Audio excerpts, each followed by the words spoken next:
one thing I enjoyed particularly, so it's not one particular moment, but moments siguro, is whenever I would go to the regions and visit our NEDA regional offices. And, apart from the fact that it was a very enriching experience all the time, to be seeing what the pulse of the nation was in the regions and in the local areas within the regions.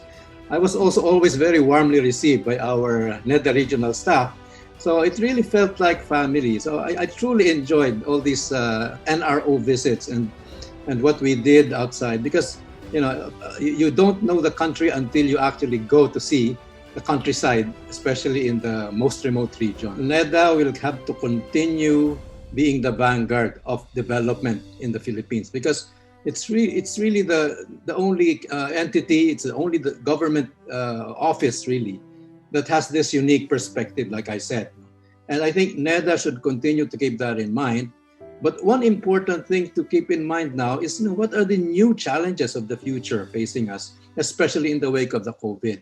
And here it is important to note that sustainable development is really the whole mandate of NEDA. It's not just development, but it's the sustainability of that development.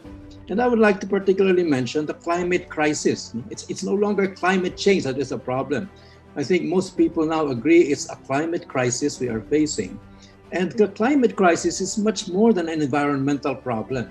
It is a crisis that encompasses all the ills, all the problems we're seeing nowadays, including COVID-19, which was simply the product of, again, not taking care of our environment and not addressing what is leading to this climate crisis, along with all the other dimensions of human welfare, the problems that we see in the social, in the environmental, in the economic, cultural, and political realms.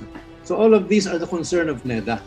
Kaya I would like to look at NEDA as continuing to assert that.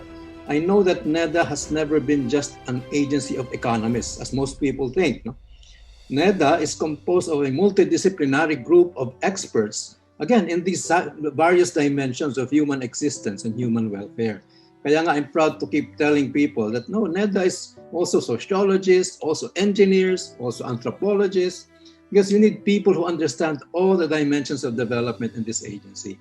And that's how I see NEDA going into the future. It will continue to assert that it is a holistic development agency. It is a holistic development authority as far as plotting the future of the nation is concerned. So keep on doing it that way. And I think NEDA will continue earning the respect, not only of your colleagues in government, but of the general public. I guess my message would be to keep on going, doing the work that you've done in the same competence, the same professionalism that you have always been known for. NEDA has a unique perspective of having no particular constituent group. You answer to all Filipinos, no? And that's the reason why it's always important to keep in mind what development planning and what the implementation of the development plan is really all about. And that is to uplift the greatest good, the greatest number. So I hope the NEDAs will continue that professionalism, that integrity, and that competence that has marked NEDA's work all through the decades. Congratulations to NEDA. Mabuhay at naka-85 years na ang NEDA. In terms, of course, in the form of other precursor agencies, starting from the National Economic Council back in the early 20th century. But indeed, development planning has had a long history in the Philippines. I'm proud to have been associated with this institution during my time in the 1990s. And so right now, I wish all the best to NEDA, that it continues to be the vanguard in not only planning, but also coordinating the implementation of the Philippine Development Plan. Happy 85th anniversary, NEDA.